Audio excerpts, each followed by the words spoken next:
So this is lesson number 3 in Algebra 2, evaluation of expressions and adding like terms. Evaluation of expressions is a pretty, maybe confusing way of saying we're just going to give you an expression. I'm going to tell you what values that expression is going to ask for my x and y, and I'm just going to plug them in and solve it. So that's all we're doing there. So one of the things that I suggest doing is every time you're given an x and a y value, you put those in parentheses. So what we're going to do with this one is I'm going to put a -2 in there for x, put it in parentheses, square it. The y value, I'm going to put a -4 in for y, and I put it in parentheses. Minus, and I'm going to put in parentheses again, the -4. That keeps you from ignoring the -4 because there's a minus here and just putting -4. It also helps you, especially when you have exponents, because a -2 squared is different than a quantity of -2 squared.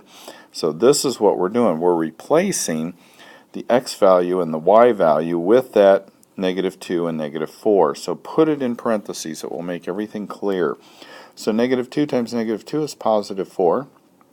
And then we still have the -4. Didn't do anything there. These two here, because there's two negatives side by side, two negatives make a positive. Now we can do our PEMDAS and do the multiplication, +4.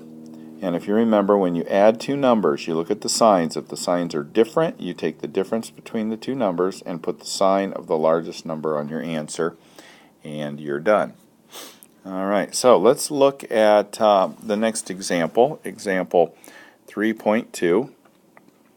If I can get rid of all of this stuff. Okay, so example 3.2 gives me a, and it gives me -b minus a minus ab. And of course they're going to give you an a of a negative value and a b of a positive value. And again, we're going to use parentheses. -2, negative, and we'll put a 4 in for b, minus -2, and we'll go ahead and put another parenthesis there. This parenthesis here is this one, and this parenthesis here is this one, minus -2 times 4. Alright, and another thing that does is we had a negative here, a negative, a negative, so we made sure those negatives were all left there. So those are right here, and right here. So that just kind of keeps everything clear in my mind, and then we just replace our letters with the numbers in parentheses. So let's go ahead and solve this. In fact, let me get rid of my pink here because that makes it a little complicated for me. I'm going to do what's in this parenthesis here first. So -2, because obviously you can't do anything with the -2. So we're going to do this, -4. We're going to make that +2. That's all I'm doing with that. I didn't do anything weird, and I didn't do anything beyond that. I'm very step-oriented. Just do one bit at a time. So I've got the minus. -2 times -4 is -8. Alright, let's keep going. Let's do this. -2 times -2, -4 plus 2. We take the difference between the two, which is 2, and put the sign of the highest number on there. These two are together, so that becomes +8. Multiply these, and we get 4 plus 8 equals 12.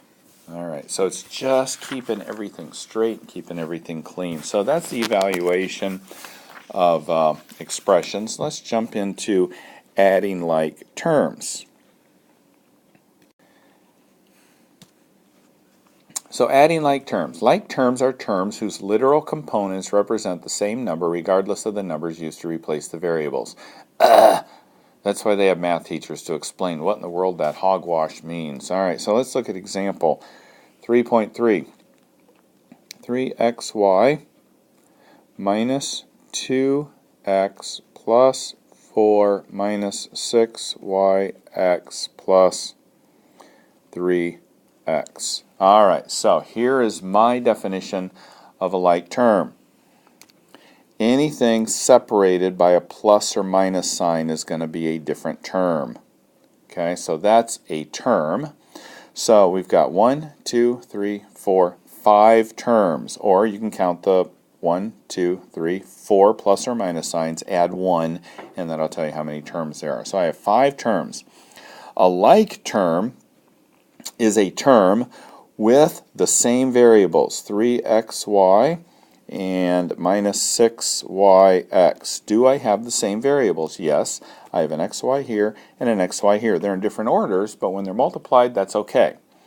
Then I look and see what the exponents are. The exponent on this x is an inferred 1. I mean, we don't put it on there because it's just a 1.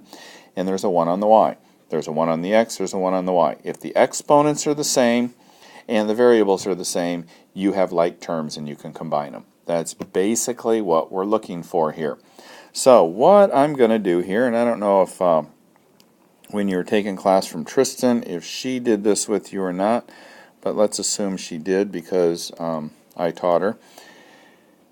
We're going to put a square around that term and then see if there's any others. Yes, there is. This one right there. So notice I put a rectangle or a square around that one.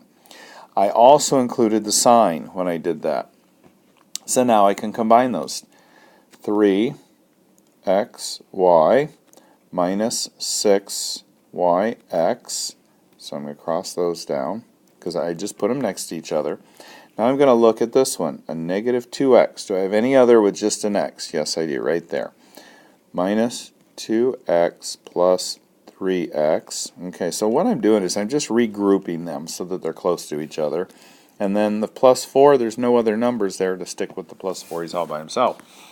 So let's look at this right here. We're going to make that into a plus problem instead of a negative.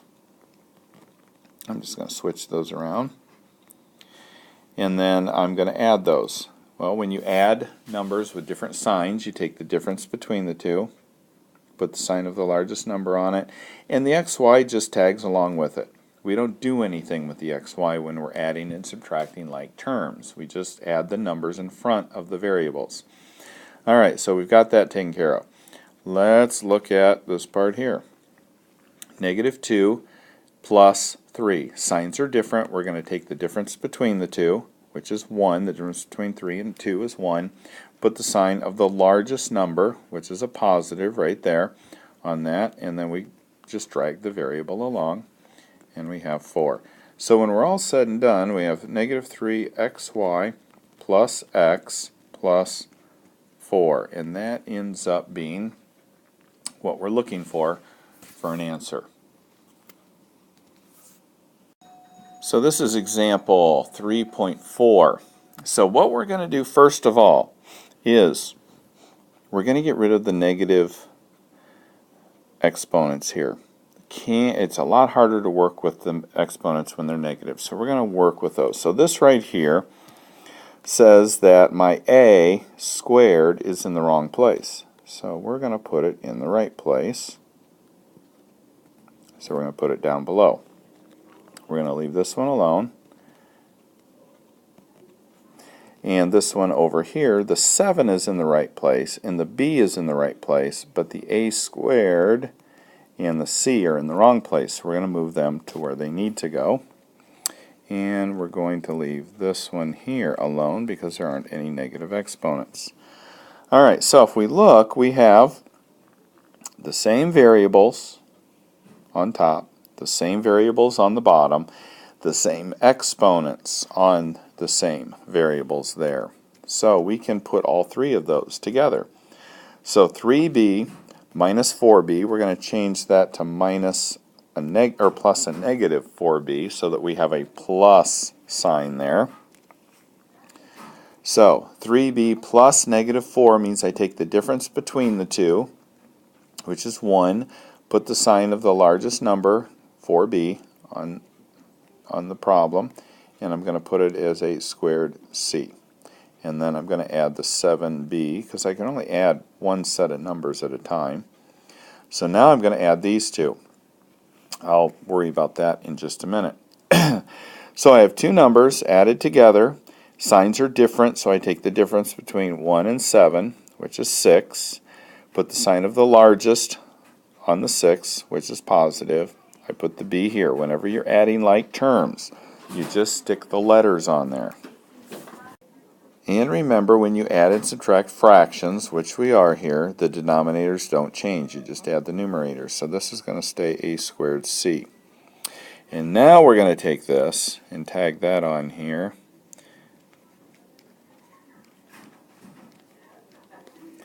Alright, my denominators are not the same, and I sure as heck don't want to go and find common denominators and do all of that. And I mean, later we will, but at this point, this will be our answer there. So that's it for lesson number 3.